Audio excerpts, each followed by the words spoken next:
Your relationship with yourself, sir.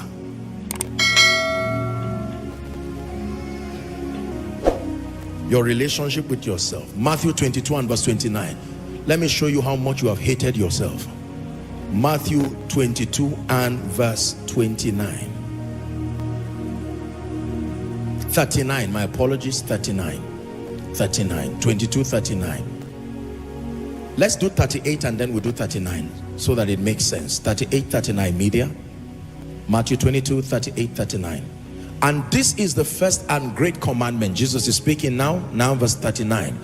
He said the second is like unto it. Read with me, believers. Ready? 1, 2, go. Read the last two words. One more time. Shout it. Thou shalt love thy neighbor. But he gives you a standard.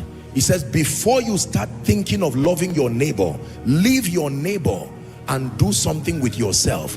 Because if something goes wrong with that person called yourself, it will affect what happens between you and your neighbor. And if that neighbor is your spouse, if that neighbor is your boss, your neighbor is not just the one close to you. Your neighbor is anyone who can share from your pain, share from your energy. He says, as thyself. Are we together? Many believers do not know that they have a responsibility of learning how to relate with themselves. We are not taught that the health of your relationship with yourself can have an effect on your life, an effect on your purpose, an effect on your destiny. Most times we talk about God like I so lavishly did, then we jump ourselves and talk about others. Are we together now? Now, at the risk of trying to manage issues that relate to selfishness, self-centeredness, most times we've swung the pendulum to the extreme end and people have hated themselves. They do not know how they have become the enemies of their own progress. In a bid to manage self-centeredness, in a bid to manage selfishness, many people have been so unfair to themselves. There is someone you need to tell sorry at the end of my teaching tonight. Guess who that person is? Selfish people will like what I'm saying immediately. Don't mistake what I'm saying. Some of you don't need to tell yourself sorry. It's God you need to tell sorry.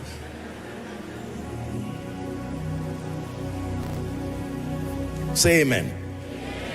Your relationship with yourself. This defines working on your esteem. This defines working on what we call self-love. If you hate yourself, don't blame anybody for joining you in that agenda. Don't blame people for hating what you already hate. Are we together now? There are spouses saying you don't like me, but do you like yourself? There are individuals saying people don't like me, but do you like yourself? They modeled after your hatred for yourself. You are only receiving a harvest of a seed you already planted. How about your contending for growth and improvement? These are all the elements that demonstrate in experience that you love yourself or you hate yourself. Please look up. Most believers do not know, with all due respect, that as an African, do you know the average African by default already comes from a foundation that is plagued with low self-esteem? Are we together? All kinds of emotional damages, and most believers do not know how wounded, how hurt they are. With all due respect, some may have been hurt as a result of their backgrounds, the kinds of parents that raised them, or the absence of the parents that raised them. Are we together?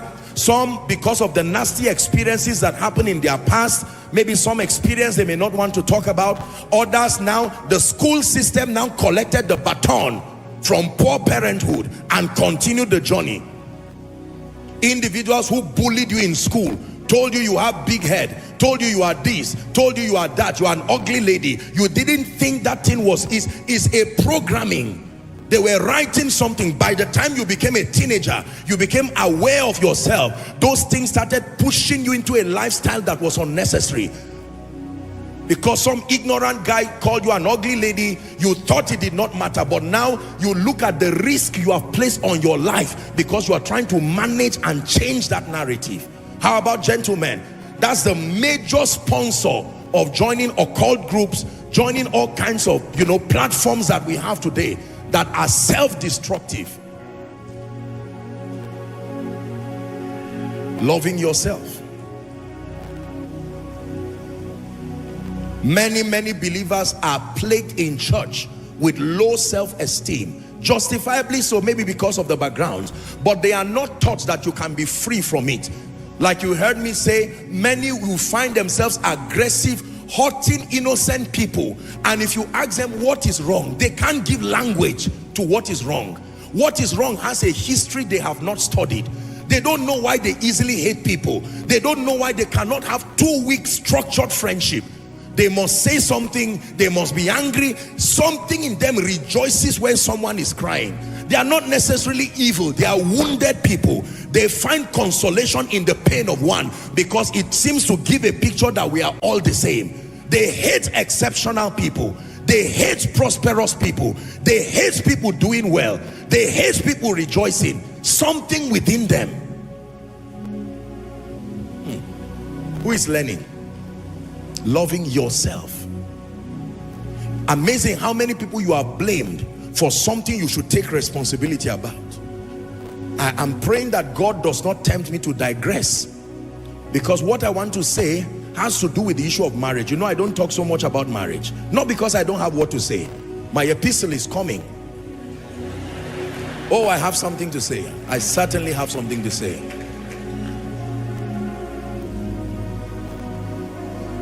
But allow me steal from my file and teach you something tonight. Do you know, ladies and gentlemen, I think it was in the weddings of one of our people, I was saying this. Marriage was not supposed to solve all your emotional problems. Please listen to me. There are many people who came into marriage because they failed in every other relationship, and they now decided to chain marriage and blame it. So they take the satisfaction that should come from knowing Jesus, the emptiness that comes from not knowing Jesus, they blame it on marriage. The emptiness that comes from not living a purposeful life, they blame it on marriage. The emptiness that comes from not understanding human relation skills, they blame it on marriage. Marriage in today's world is carrying a load beyond its original allocation. It's the reason why marriages are failing. The load that is being put on marriage was not designed that way. Everybody fails and blames the spouse, blames everybody. The man has always wanted to be like a champion. He's always wanted people to call him yes sir.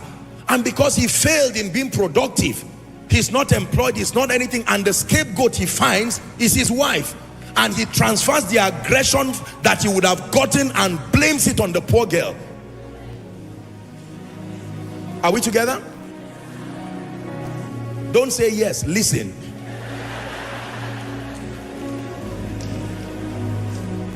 How about the ladies? They carry their baggages of low self-esteem and all those kinds of things and bring it into, and after 10-20 years they look at the man and say, do you know, from the day we got married I've never been happy? And the man is shocked. You laughed when I took you for vacation. You laughed when you said all kinds of things during your birthday that I'm the best thing. That what changed? And you say from the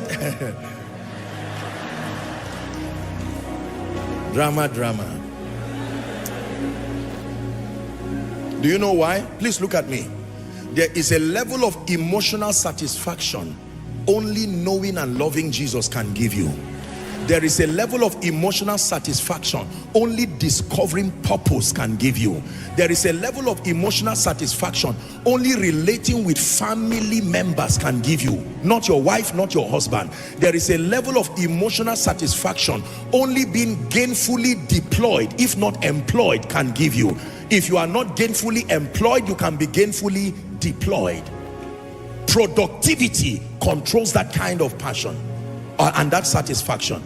There is a kind of emotional satisfaction only being a giver can give you. Now, if you failed in all this area, then you decide to, I don't know if it's to reward now or punish yourself by getting married, and then you now blame your spouse. is the reason why nothing for such a person, nothing the spouse does will ever be enough. And they are wondering. The man disappears for 3 hours, you are crying. Is it that you don't want this marriage again? The man says, I'm busy. What is all this? The time you are using to cry, you should have been using to do something with your life. And because you are not doing anything with your life, you transfer your emotional luggages.